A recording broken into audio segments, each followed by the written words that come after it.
നമ്മൾ മലയാളികൾ സമ്പൂർണ്ണ സാക്ഷരരാണ്, നല്ല ബുദ്ധിയുള്ള ആളുകളാണെന്നൊക്കെ അഭിമാനിക്കുന്ന ആളുകളാണ്. പക്ഷേ പോലീസിൻ്റെ ഒരു കണക്ക് വന്നപ്പോഴാണ് അതിൻ്റെ ഒരു നിരർത്ഥകത മനസ്സിലാകുന്നത്. ദിവസം 85 ലക്ഷം രൂപ നമ്മളിൽ നിന്ന് തട്ടിയെടുക്കുന്നുണ്ട് സൈബർ തട്ടിപ്പുകാർ എന്നാണ് ഏറ്റവും ഒടുവിലായി വന്നിരിക്കുന്ന വാർത്ത. കഴിഞ്ഞ 2 വർഷത്തിനിടെ 2023-2024 കാലയളവിൽ 1000-ലധികം കോടി രൂപ മലയാളികളിൽ നിന്ന് തട്ടിയെടുത്തിട്ടുണ്ട്. അതിൽ 790 കോടിയിലധികം രൂപ കഴിഞ്ഞ വർഷം മാത്രമാണ് തട്ടിയെടുത്തത്. അതായത് നമ്മൾ തട്ടിപ്പിനിരയായിക്കൊണ്ടേയിരിക്കുന്നു. ഈ സൈബർ തട്ടിപ്പ് മാത്രമല്ല, നമുക്ക് ഒരുപാട് തട്ടിപ്പിനെക്കുറിച്ച് അറിയാമല്ലോ. ആട് തേക്ക് മാഞ്ചിയം മുതൽ ടോട്ടൽ ഫോർ യു മുതൽ ഇങ്ങനെ തട്ടിപ്പിൻ്റെ എണ്ണം ഓരോ വർഷവും കൂടിക്കൊണ്ടിരിക്കുകയാണ്. എല്ലാ തട്ടിപ്പിലും ഇരയാകാൻ നമ്മൾ മലയാളികൾ നിന്നു കൊടുക്കുകയുമാണ്.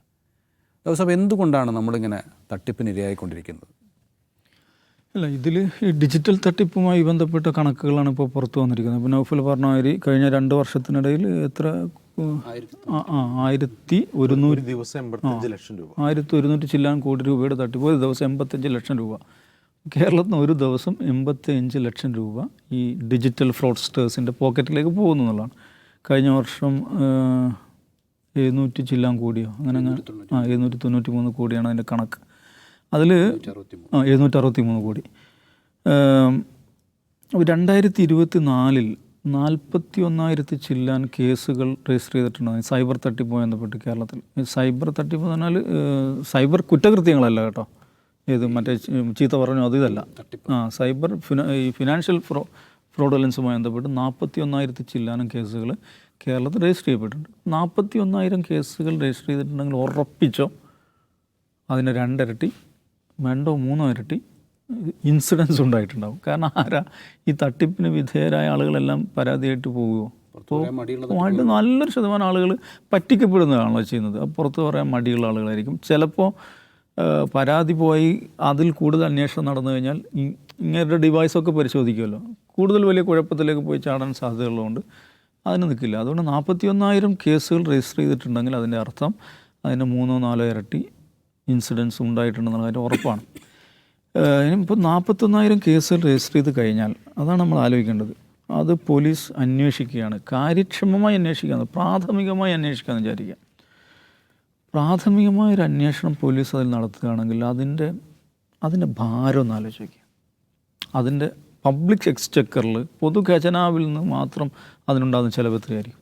കാരണം ഈ തട്ടിപ്പിൽ നല്ലൊരു ശതമാനം ഈ തട്ടിപ്പിൻ്റെ അങ്ങേത്തല കിടക്കുന്നത് ഇവിടെ ഉത്തരാഖണ്ഡ്, ഗയ ഇങ്ങനെയുള്ള ഉത്തരേന്ത്യൻ സംസ്ഥാനങ്ങൾ, അല്ലെങ്കിൽ കംബോഡിയ, നൈജീരിയ, ഇവിടെയൊക്കെ ആയിരിക്കും.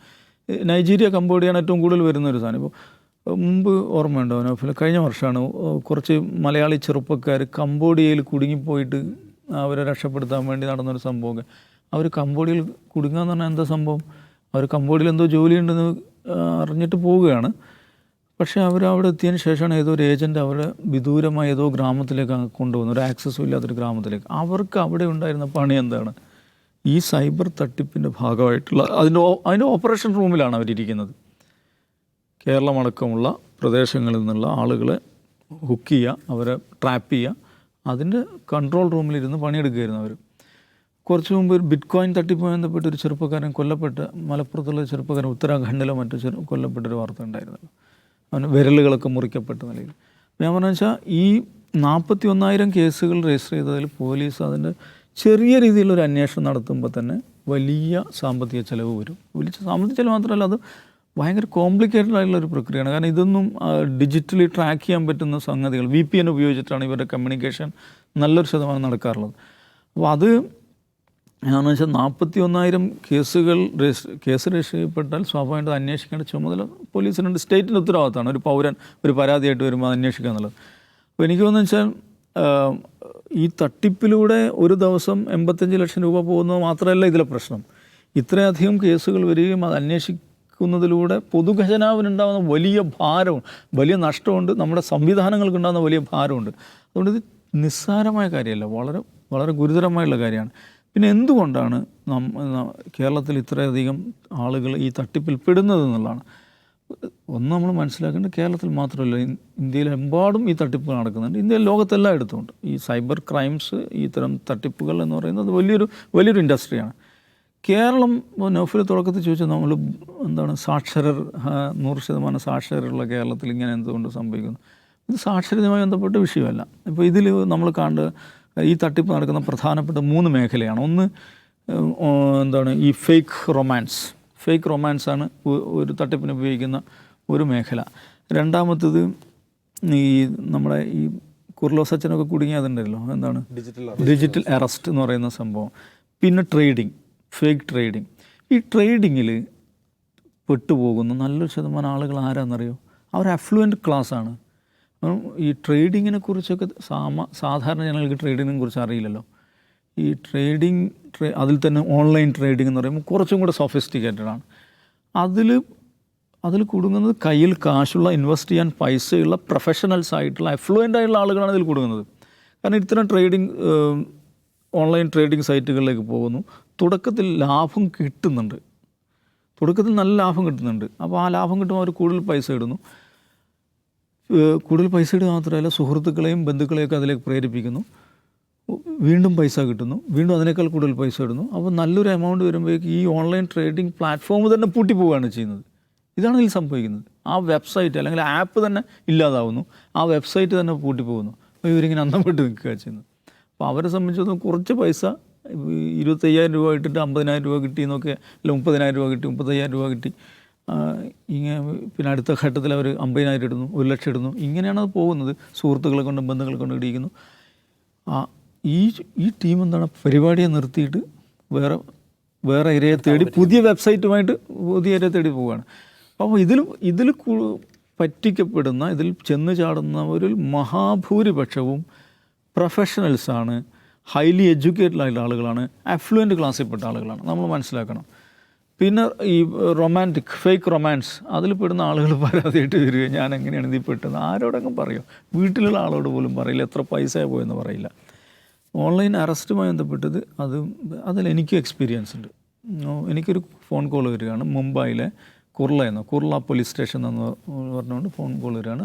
നിങ്ങളുടെ പേരിൽ പിന്നെ 3 മൊബൈൽ ഫോൺസ് രജിസ്റ്റേർഡാണ്. അതിൽ ഇന്ന ഫോണുമായി ബന്ധപ്പെട്ട് പിന്നെ ഇന്ന ഫോണിൽ നിന്ന് എന്താണ് ചൈൽഡ് പൊണോഗ്രഫി, മറ്റേ ഇതിന്ന് രാജ്യത്ത് ഇങ്ങനത്തെ കുറേ ഒഫൻസുകൾ ആ ഫോൺ നമ്പർ ഉപയോഗിച്ച് നടന്നിട്ടുണ്ടെന്ന് പറഞ്ഞിട്ട്, അപ്പം ഞാൻ പറയുന്നു, എനിക്കങ്ങനെ ഒരു ഫോൺ നമ്പർ ഇല്ല എന്ന് പറയുന്നു. അപ്പോൾ നിങ്ങളുടെ നിങ്ങൾ ആധാർ ഉപയോഗിച്ചിട്ടാണ് പിന്നെ ആ ഫോൺ നമ്പർ രജിസ്റ്റർ ചെയ്തിരിക്കുന്നത്.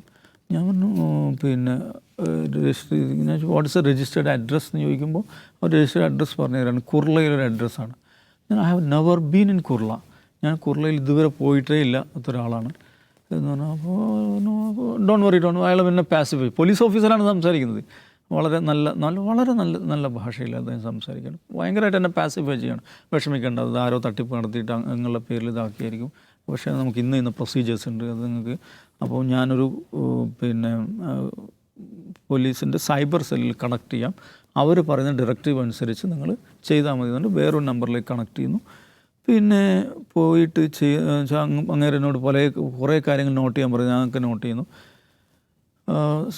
ഭയങ്കര കോഡിയലാണ്, ഭയങ്കര പോസിറ്റീവാണ്, നമ്മളെ ഭയങ്കരമായിട്ട് പാസിഫൈ ചെയ്യുന്നു. ഡോൺ വറി, ഇത് നിങ്ങളെ ഫേക്കായിട്ട് നിങ്ങളുടെ പേരിലെടുത്തതാണ് നമ്പർ എന്നൊക്കെ പറഞ്ഞ്. പക്ഷേ അതിങ്ങനെ മുന്നോട്ട് പോകുന്നതിനനുസരിച്ച് അതിങ്ങനെ ഫോൺ കൈമാറി പോകുന്നുണ്ട്. ഒരു ലെവലിലെത്തുമ്പോൾ ആ ഓഫീസർ ഭയങ്കര ഹാഷാവുന്നു. അയാൾ എനിക്ക് തോന്നുന്നു എന്തോ ഒരു എന്നോട് എനിക്ക് ഓർമ്മയില്ല, പൈസയാണോ ഡോക്യുമെൻ്റാണോ ആവശ്യപ്പെട്ടതെന്ന് എനിക്ക് ഓർമ്മയില്ല. അപ്പോൾ എന്തോ ഒരു സംഗതി എന്നോട് സ്ട്രിക്റ്റായിട്ട് ആവശ്യപ്പെട്ടു. ഞാൻ പറഞ്ഞു I will provide it after consulting my council എന്ന് പറയുന്നു. അപ്പോൾ കൗൺസിൽ വാട്ട് എന്ന് ചോദിച്ചു. ഞാൻ ആഫ്റ്റർ കൺസൾട്ടിങ് മൈ കൗൺസിൽ. അപ്പോൾ കൗൺസിൽ എന്ന് കേട്ടപ്പോഴേക്ക് ഇയാളുടെ ഞരമ്പ് മാറുകയാണ്. പെട്ടെന്ന് ഇതുവരെ വളരെ കൂളായി സംസാരിച്ചിരുന്ന ആൾ വളരെ പെട്ടെന്ന് ഫ്രസ്ട്രേറ്റഡ് ആയിട്ട് സംസാരിക്കുന്നു. പിന്നെ ഫോൺ കട്ട് ചെയ്യുന്നതാണ് നമ്മൾ കാണുന്നത്. ഞാൻ പറഞ്ഞു വെച്ചാൽ ഇങ്ങനെയുള്ള ഇത് ഒരാൾ നൗഫൽ ചോദിച്ചാൽ വരികയല്ല, ഒരാൾ തട്ടിപ്പ് പോയി വീഴുകയല്ല ചെയ്യുന്നത്, നമ്മളെ തട്ടിപ്പിൽ പെടുത്തുകയാണ് ചെയ്യുന്നത്, അല്ലേ? നമ്മളിങ്ങനെ ഓൺ എ ഗുഡ് ഡേ നമുക്കൊരു ഫോൺ കോൾ വരികയാണ്, നമ്മൾ police station, Kurla police station എന്നാണെന്ന് പറഞ്ഞിട്ട് നമുക്കൊരു ഫോൺ കോൾ വന്നു കഴിഞ്ഞാൽ നമ്മൾ മാന്യമായിട്ട് അറ്റൻഡ് ചെയ്യണ്ടേ? അല്ല, ആദ്യം കോൾ വരുന്നതിന് നൗഫൽ കുർള പോലീസ് സ്റ്റേഷൻ എന്നല്ല, ട്രായ് എന്നാണെന്ന് പറഞ്ഞിട്ടാണ്. ട്രായ് എന്ന് പറഞ്ഞിട്ടാണ് ആദ്യം കോൾ വരുന്നത്. Then they connect to Kurla police station. അങ്ങനെയാണ്. അപ്പോൾ ട്രായ് എന്നൊരു കോൾ വരുന്നു, കുർള പോലീസ് സ്റ്റേഷൻ എന്നൊരു കോൾ വരുന്നു. ഇങ്ങനെയൊക്കെ പറയുമ്പോൾ നമ്മൾ സീരിയസ് ആയി എടുക്കേണ്ടതാണ്. പക്ഷേ അവർ എവഞ്ച്വലി കൊണ്ടുപോകുന്നത് എങ്ങോട്ടാണ്? ഈ ട്രാപ്പിലേക്കാണ് കൊണ്ടുപോകുന്നത്. അപ്പോൾ അത് ഒരു ബോധമില്ലാത്ത ഒരുത്തം പോയി ചാടുന്നതല്ല, ബോധപൂർവം നമ്മൾ അത് ഉത്തരവാദപ്പെട്ട ഒരാളെയാണത് അങ്ങനെ പെടുത്താൻ പറ്റുക. ഇപ്പോൾ ഒരാൾ പെട്ടെന്ന് പോലീസ് ആ ഫോൺ കട്ട് ചെയ്ത് പോവുകയാണെന്ന് വെച്ചിട്ടുണ്ടെങ്കിൽ അയാൾ പെടുത്താൻ പറ്റില്ല. പക്ഷേ ഇത് ട്രായ് എന്നാണ്, കുർള പോലീസ് സ്റ്റേഷനാണെന്ന് പറയുമ്പോൾ നമ്മൾ സീരിയസ് ആയി എടുക്കുന്നു. അതുകൊണ്ടാണ് നമ്മളങ്ങനെ പോകുന്നത്. അപ്പോൾ അതുകൊണ്ട് അത് മലയാളി, സാക്ഷരനായ മലയാളിയിൽ പെട്ടുപോവുകയാണ് എന്ന് പരിഹസിക്കുന്നതിന് അർത്ഥമില്ല. ഉത്തരവാദിത്വ ബോധമുള്ള മലയാളി അതിൽ പെടുത്തുകയാണ് ചെയ്യുന്നത്. പിന്നെ എന്തുകൊണ്ട് ഇത്ര അധികം ഉണ്ടാവും എന്നുള്ളതിന് പല ഘടകങ്ങൾ. അതിലേറ്റവും പ്രധാനപ്പെട്ട ഒരു ഘടകം നമ്മൾ കാണുന്നത്, കേരളം എന്ന് പറയുന്നത് ഇന്ത്യയിൽ ഇൻ്റർനെറ്റ് പെനട്രേഷനിൽ ഏറ്റവും മുമ്പിൽ നിൽക്കുന്ന സംസ്ഥാനമാണ്. നമ്മുടെ ഇൻ്റർനെറ്റ് പെനട്രേഷൻ എന്ന് പറയുന്നത് 82% ആണ്, which is highest in India. National average 60% മാത്രമാണ്. നമ്മളുടെ സ്മാർട്ട് ഫോൺ പെനട്രേഷൻ എന്ന് പറഞ്ഞാൽ 65% of the population having smart phone. ഇന്ത്യയിൽ അങ്ങനെ ഇല്ല. എനിക്ക് തോന്നുന്നത് നമ്മുടെ റൂറൽ കണക്ടിവിറ്റിയുടെ റൂറൽ മൊബൈൽ ഡെൻസിറ്റി നമ്മൾ എടുത്തു കഴിഞ്ഞിട്ടുണ്ടെങ്കിൽ നാഷണൽ ആവറേജിൻ്റെ 222% ഇരട്ടിയാണ് കേരളത്തിൻ്റെ റൂറൽ മൊബൈൽ ഡെൻസിറ്റി എന്ന് പറയുന്നത്. അപ്പോൾ അത്രയും പോപ്പുലേഷനിലെ മഹാഭൂരിപക്ഷ ആളുകളും ഇൻ്റർനെറ്റ് ആക്സസ് ഉള്ള ആളുകളാണ്, സ്മാർട്ട് ഫോൺ ഉള്ള ആളുകളാണ്. സാധാരണക്കാരായ ആളുകൾ, വീട്ടമ്മമാർ, സാധാരണ മട്ടിൽ പോകുന്ന ആളുകൾ വരെ സ്മാർട്ട് ഫോൺ ആക്സസും ഇൻ്റർനെറ്റ് ആക്സസ് ഉള്ള ആളുകളാണ്. അപ്പോൾ അവർക്ക് ഇങ്ങനെ മെസ്സേജ് വരികയാണ്, നിങ്ങൾക്ക് 15,000 ഉറുപ്പ്യ, 1.5 ലക്ഷം ഉറുപ്പ്യ അടിച്ചിട്ടുണ്ട് നിങ്ങളുടെ ഈ ലക്കി ഡ്രോയിലൂടെ. അപ്പോൾ നിങ്ങൾ 5,000 രൂപ അതിൻ്റെ ടാക്സ് അടച്ചാൽ, അത് നിങ്ങളുടെ അക്കൗണ്ട് നമ്പർ പ്രൊവൈഡ് ചെയ്യുക, 5,000 രൂപ ടാക്സ് അടച്ചാൽ അങ്ങോട്ട് ഫോർവേഡ് ചെയ്യാമെന്ന് ഒരു മെസ്സേജ് വരുമ്പോൾ ഒരു സാധാരണക്കാരൻ പെട്ടെന്ന് പെട്ടുപോകും. അങ്ങനെ 5,000 രൂപ അയച്ചു കൊടുത്ത് പെടുന്ന ആളുകളുണ്ട്, ഇഷ്ടം പോലെ ആളുകൾ. നമുക്കൊക്കെ അങ്ങനത്തെ മെസ്സേജസ് വരാറുണ്ടല്ലോ. അപ്പോൾ ഇത്തരം കാര്യങ്ങളെക്കുറിച്ച്, ഇത്തരം തട്ടിപ്പുകളെക്കുറിച്ച് ധാരണയില്ലാത്തൊരു സാധാരണക്കാരൻ ഇങ്ങനെ ഒരു മെസ്സേജ് വന്നു കഴിഞ്ഞാൽ അയാൾ അതിൽ പെട്ടുപോകാം. അപ്പോൾ ഈ സ്മാർട്ട് ഫോൺ ആക്സസ്, ഈ ഇൻ്റർനെറ്റ് ആക്സസ് അതിലൊരു ഘടകമാണ്. പിന്നെ നൗഫൽ പറഞ്ഞ പോലെ ഇങ്ങനത്തെ സംഗതികളിലൊക്കെ, ഇപ്പോൾ ലോട്ടറി ഇന്ത്യയിൽ ആദ്യം തുടങ്ങിയ സംസ്ഥാനം കേരളമാണല്ലോ. അധ്വാനിക്കാതെ പണം സമ്പാദിക്കാനുള്ള ആ ഒരു സംഗതി ഇവിടെ നേരത്തെ ഉണ്ട്. മുമ്പ് പിണറായി വിജയൻ പറഞ്ഞ മാതിരി പറ്റിക്കപ്പെടാൻ സന്നദ്ധരായി നിൽക്കുന്ന മലയാളികൾ ധാരാളമുണ്ട്. അതും അതിലൊരു ഘടകമാണ്. ഇനി ഒരു ദിവസം 85 ലക്ഷം രൂപ നമ്മുടെ സംസ്ഥാനത്ത് നിന്ന് ഈ ഫ്രോഡ്സ്റ്റേഴ്സിൻ്റെ അക്കൗണ്ടിലേക്ക് പോകുന്നു എന്നുള്ളത് ഞെട്ടിക്കുന്ന കാര്യം തന്നെയാണ്. ഇതിപ്പോൾ കുറേ പ്രശ്നങ്ങളുണ്ടല്ലോ. അപ്പോൾ അതിൽ ഈ മൊബൈൽ യൂസ് ചെയ്യുന്ന ആൾക്കാർ തന്നെ ഈ മൂക്കാതെ പഴുത്തതിൻ്റെ പ്രശ്നം ഉണ്ടാവും. ആദ്യമായിട്ട് മൊബൈൽ യൂസ് ചെയ്യുന്നവർ പലതും അറിയാതെ ചെയ്യുന്നുണ്ടാവും. പിന്നെ അതുപോലെ ഈ അധ്വാനിക്കാനുള്ള മടി, അതിപ്പം ഇതിൽ മാത്രമല്ല, ഇപ്പോൾ MDMA കച്ചവടത്തിലൊക്കെ അത് വല്ലാതെ പറഞ്ഞു കേൾക്കുന്നുണ്ട്. അതായത് പെട്ടെന്ന് കാശുണ്ടാക്കാൻ വേണ്ടി ചെയ്യുന്ന കാര്യങ്ങൾ. ഇതെല്ലാം നമ്മൾ ഒന്നാകെ മതിച്ചിരിക്കുകയാണ്. ഈ മൂക്കാതെ പഴുക്കുക എന്നുള്ള പ്രയോഗം ശരിയല്ല എന്നാണ് എനിക്ക് തോന്നുന്നത്. കാരണം ഇപ്പോൾ ഗീവർഗീവ്സ് മാർക്കൂർലോസിനെ ഡിജിറ്റൽ അറസ്റ്റ് ചെയ്ത് എത്ര ലക്ഷം രൂപ തട്ടിയെടുത്തു. ഒരു വിഭാഗം ദാവൂദ് സാഹിബിന് അങ്ങനെ ട്രൈ ചെയ്തു എന്നല്ലോ പറയുന്നത്. ഇത് ഞാൻ പറയുന്നത് വളരെ ഡിജിറ്റലി ലിറ്ററേറ്റഡ് ആയിട്ടുള്ള ആളുകളാണ് ഇതിൽ ട്രാപ്പ് ചെയ്യപ്പെടുന്നതാണ് വസ്തുത. അതിന് നമ്മളെ തന്നെ കുറ്റം പറഞ്ഞിട്ട് കാര്യമൊന്നുമില്ല. ദാവൂദ് സാഹിബ് പറഞ്ഞ പോലെ, ഒന്ന് മലയാളികളുടെ പണമുണ്ട്, വലിയ തോതിൽ ഡിജിറ്റൽ റെമിറ്റൻസ് നടക്കുന്ന, ഡിജിറ്റൽ ട്രാൻസാക്ഷൻ നടക്കുന്ന ഒരു സംസ്ഥാനമാണ് കേരളം. അപ്പോൾ സ്വാഭാവികമായിട്ടും ഇപ്പോൾ റോഡിലൂടെ യാത്ര ചെയ്യുമ്പോഴാണല്ലോ അപകടം ഉണ്ടാവുക. ഇപ്പോൾ ഇൻ്റർനെറ്റ് പെനിട്രേഷൻ കൂടുതലുള്ളതുകൊണ്ടാണ് ഇൻ്റർനെറ്റ് ട്രാപ്പിങ്ങിൽ നമ്മൾ പെട്ടുപോകുന്നത്. അപ്പോൾ അത് നമ്മുടെ എന്തോ ഒരു കുറ്റമായിട്ട് കണക്കാക്കേണ്ട കാര്യമില്ല. പിന്നെ ഈ പറഞ്ഞ പോലെ ഒരു കോവിഡിൻ്റെ സമയത്ത്, കോവിഡ് ലോക്ക്ഡൗണിൻ്റെ സമയത്ത് ഏറ്റവും കൂടുതൽ ഈ പറഞ്ഞ പോലെ ഫേക്ക് റൊമാൻസ് ആയിരുന്നു ഇങ്ങനെയുള്ള പണം ഉണ്ടാക്കാനുള്ള പ്രധാനപ്പെട്ട കാരണം. പക്ഷേ ഈ ഫേക്ക് റൊമാൻസ് ചെയ്യുമ്പോൾ പോലും അന്ന് പോലീസിൻ്റെ മുമ്പിലുണ്ടായിരുന്ന തടസ്സം ആരും പരാതിപ്പെടുന്നില്ല എന്നുള്ളതാണ്. അങ്ങനെ പരാതിപ്പെട്ട ഒരു സംഭവം 6-ാം ദിവസം രാജസ്ഥാനിലെ ഒരു റിമോട്ട് വില്ലേജിൽ നിന്ന് കേരള പോലീസ് പോയി അറസ്റ്റ് ചെയ്ത സംഭവം എനിക്കറിയാം. നിങ്ങൾ പരാതി തരൂ എന്നുകൊണ്ട് പരാതി കൊടുത്തു. 6-ാം ദിവസം രാജസ്ഥാനിലെ ഏതോ ഒരു കുഗ്രാമത്തിൽ നിന്ന് ഇത് ചെയ്ത ആളുകളെ കേരള പോലീസ് പോയി അറസ്റ്റ് ചെയ്തിട്ടുണ്ട്. കാരണം അതിന് ഈ സംഭവം, ഈ ക്രൈം നടക്കുന്നതിന് മുമ്പ് തന്നെ പോലീസിൻ്റെ റഡാറിൽ ഇവരൊക്കെ ഉണ്ട്. പക്ഷെ ആരും പരാതിപ്പെടാതെ എങ്ങനെയാണ് കേസെടുക്കുക? അപ്പോൾ പോലീസ് സംവിധാനം മോശമായതുകൊണ്ടല്ല, പക്ഷേ പോലീസിങ്ങിൻ്റെ ഒരു വീഴ്ച എന്ന് എനിക്ക് തോന്നിയിട്ടുള്ളത്, ഇപ്പോൾ ഈ ട്രേഡിംഗ് ആപ്പുകളുടെ ഒരു കാലമാണ്. ഈ ട്രേഡിംഗ് ആപ്പുകൾ കൂടുതലായിട്ട് ആളുകൾ യൂസ് ചെയ്യുന്നത് ഈ പറയുന്ന പോലെ കയ്യിൽ പണമുള്ള, എന്നാൽ കേരളത്തിൻ്റെ ഒരു പ്രത്യേക സാഹചര്യത്തിൽ നമുക്ക് ഇൻവെസ്റ്റ് ചെയ്യാനുള്ള സാധ്യതകൾ കുറവുള്ള ഒരു സംസ്ഥാനമാണ് കേരളം. പരമാവധി ഇൻവെസ്റ്റ് ചെയ്യുക എന്ന് പറഞ്ഞാൽ സ്റ്റോക്കിലൊക്കെയാണ് ഇൻവെസ്റ്റ് ചെയ്യുക, മ്യൂച്വൽ ഫണ്ട് അങ്ങനെയുള്ള എന്തിലൊക്കെ ഇൻവെസ്റ്റ് ചെയ്യുക. അപ്പോൾ കയ്യിൽ പണമുണ്ട്, നമുക്ക് ഇൻവെസ്റ്റ് ചെയ്യാനുള്ള സാധ്യതകൾ കുറവാണ് കേരളത്തിൽ. അപ്പോൾ എന്ത് ചെയ്യും? ഇത്തരം ട്രേഡിംഗ് ആപ്പുകളിലേക്ക് ആളുകൾ ആകർഷിക്കപ്പെടും എന്നുള്ളത് ശരിയാണ്. അവിടെ ഈ പോലീസിങ്, നമ്മുടെ സൈബർ പോലീസ് തന്നെ ചെയ്യേണ്ട ഒരു കാര്യം, ഇപ്പോൾ പ്ലേ സ്റ്റോറിൽ വരുന്ന എല്ലാ ആപ്പുകൾക്കും എങ്ങനെയാണ് ഒരു സർക്കാർ അനുമതി കൊടുക്കുക എന്നുള്ളൊരു ക്വസ്റ്റ്യനുണ്ട്. അതൊരു ഓഥൻറ്റിക് ആപ്പാണോ, അവരുടെ റെപ്യൂട്ടേഷൻ എന്താണ്, അവരുടെ പിന്നിൽ ആരാണ്, ഇതൊന്നും പരിശോധിക്കാതെ നാട്ടുകാർക്കെല്ലാം ഇങ്ങനെ ഡൗൺലോഡ് ചെയ്യാൻ പാകത്തിന് ഇങ്ങനെ വിട്ടുകൊടുക്കുക. അത് കേരള സർക്കാർ മാത്രം ചെയ്യേണ്ട ഒരു കാര്യമല്ല, കേന്ദ്രം അതിൽ കുറേ കൂടി കർക്കശമായ നിയന്ത്രണം കൊണ്ടുവരേണ്ടതുണ്ട്. എല്ലാത്തിലും നിയന്ത്രണം കൊണ്ടുവരാൻ ആഗ്രഹിക്കുന്ന സർക്കാർ, ഈ കേന്ദ്ര സർക്കാർ എന്തുകൊണ്ടാണ് ആളുകളുടെ പണം പോകുന്ന ഈ ട്രേഡിംഗ് ആപ്പുകളിൽ ഈ ഒരു പരിശോധന നടത്തുക? അത് ലോക്സഭയിൽ ഇടയ്ക്കൊരു ചർച്ചയായ വിഷയം തന്നെയാണത്. എന്തുകൊണ്ടത് പരിശോധിക്കുന്നില്ല എന്നൊരു ക്വസ്റ്റ്യനുണ്ട്. രണ്ടാമത്തെ കാര്യം, അല്ല, ആ ചർച്ചയെ തുടർന്നാണ് ഇപ്പോൾ ഈ ഫോൺ വിളിക്കുമ്പോഴൊക്കെ ഈ മെസ്സേജ് വന്നുകൊണ്ടേയിരിക്കുന്നു. അത് ഇപ്പോൾ ഒരു പൊതുശല്യമായി മാറിയിരിക്കുകയാണ്. അതൊരു പൊതുശല്യമായി മാറിയിരിക്കുകയാണ്. രണ്ടാമത്തെ കാര്യം ഇതാണ്, ഈ ഡിജിറ്റൽ പെനിട്രേഷൻ തന്നെയാണ്. അതായത് നമ്മൾ ധാരാളം പേർ സ്മാർട്ട് ഫോൺ ഉപയോഗിക്കുന്നുണ്ട്, അപ്പോൾ ചതിക്കുഴികൾ വീഴാനുള്ള സാധ്യത കൂടുതലാണ്. മൂന്നാമത്തെ കാര്യം, നമ്മൾ മുമ്പ് ഇവിടെ ചർച്ച ചെയ്തിട്ടുള്ളത് ഈ ചുളിവിൽ പണം ഉണ്ടാക്കാനുള്ളൊരു മോഹമാണ്, മേലെ നങ്ങാതെ കാശ് കിട്ടുക. അത് മനുഷ്യന്മാരുടെ ഒരു ദൗർബല്യമാണ്, അത് മറികടക്കുക എന്നുള്ളത്. ഇപ്പോൾ എൻ്റെ ഒരു ബന്ധുവായ ഒരാൾ ഒരു ദിവസം എന്നെ ഫോണിൽ വിളിച്ചിട്ട് പറയാണ്, എനിക്ക് UK ഒരു സുഹൃത്തുണ്ട്. അപ്പോൾ എനിക്ക് പെട്ടെന്ന് അലാം ചെയ്തു, ഇദ്ദേഹത്തിന് UK ഒരു സുഹൃത്തുണ്ടാകാനുള്ള ഒരു സാധ്യതയുമില്ല. എന്നിട്ട് നല്ല മനുഷ്യനാണ്, ആഫ്രിക്കൻ വംശജനാണ് ആൾ. അപ്പോൾ എനിക്ക് പെട്ടെന്ന് കത്തി, ഞാൻ ഒന്നും മിണ്ടില്ല, ഞാൻ ചോദിച്ചുകൊണ്ടിരുന്നു. എന്നിട്ട് സുഹൃത്ത് എന്ന് പറയുന്നു, എല്ലാ ദിവസവും സംസാരിക്കും ഞങ്ങൾ. എവിടെയാണ് പരിചയപ്പെട്ടത്? ഫേസ്ബുക്കിൽ പരിചയപ്പെട്ടാണ്. എന്നിട്ട് എന്താ കാര്യം പറ? മൂപ്പർക്ക് എനിക്ക് എന്തൊക്കെയോ ഗിഫ്റ്റ് തരണം എന്നുണ്ട്. അത് നല്ല കാര്യമാണല്ലോ. എന്തൊക്കെയാണ് ഗിഫ്റ്റ്? അയാൾ ഫോട്ടോ അയച്ചു തന്നു, നല്ലൊരു വില കൂടിയ റോളക്സിൻ്റെ ഒരു വാച്ചുണ്ട്, പിന്നെ കുറേ ഡോളറുണ്ട്.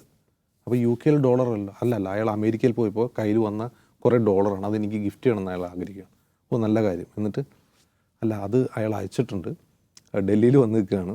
അപ്പോൾ കുറിയറുകാരനെ വിളിച്ചിട്ട് എത്രയോ പണം അടയ്ക്കാൻ പറയുന്നു, അടയ്ക്കട്ടെ എന്ന് ചോദിക്കാൻ വേണ്ടിയാണ് വിളിക്കുന്നത്. ഞാൻ ഇത് 5 മിനിറ്റ് കൊണ്ട് മൂപ്പര് ഇത് വിശദീകരിച്ചെങ്കിൽ എനിക്ക് മൂപ്പര് ഇതിൻ്റെ ചതിക്കുഴി ബോധ്യപ്പെടുത്താൻ 1 മണിക്കൂർ സംസാരിക്കേണ്ടി ഫോണിൽ. സംസാരിക്കുമ്പോഴൊക്കെ അദ്ദേഹത്തിന് വിചാരം ഈ ഒരു ഫോറിനർ സുഹൃത്ത് അദ്ദേഹത്തിന് ഉണ്ടായതിൽ എനിക്കുള്ള മനോവിഷമം കൊണ്ട് ഞാൻ അദ്ദേഹത്തെ പിന്തിരിപ്പിക്കാൻ ശ്രമിക്കുകയാണെന്നാണ്. അപ്പോൾ ഇത് മനുഷ്യൻ്റെയൊക്കെ ഒരു സ്വാഭാവികമായ ചോദനകളാണ്, അതിനെ മറികടക്കുക എന്നുള്ളതാണ് ലക്ഷ്യം. പിന്നെ തട്ടിപ്പ് എല്ലാ കാലത്തും ഉണ്ട്, എല്ലാ കാലത്തും തട്ടിപ്പുകളുണ്ട്.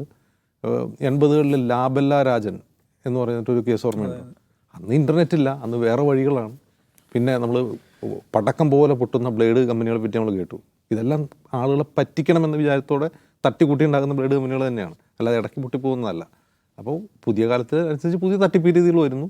നമ്മൾ എത്രമാത്രം ബോധവാന്മാരാവുന്നു, അലേർട്ടാവുന്നു എന്നുള്ളതനുസരിച്ച് നമ്മളതിൽ പെടാതിരിക്കും.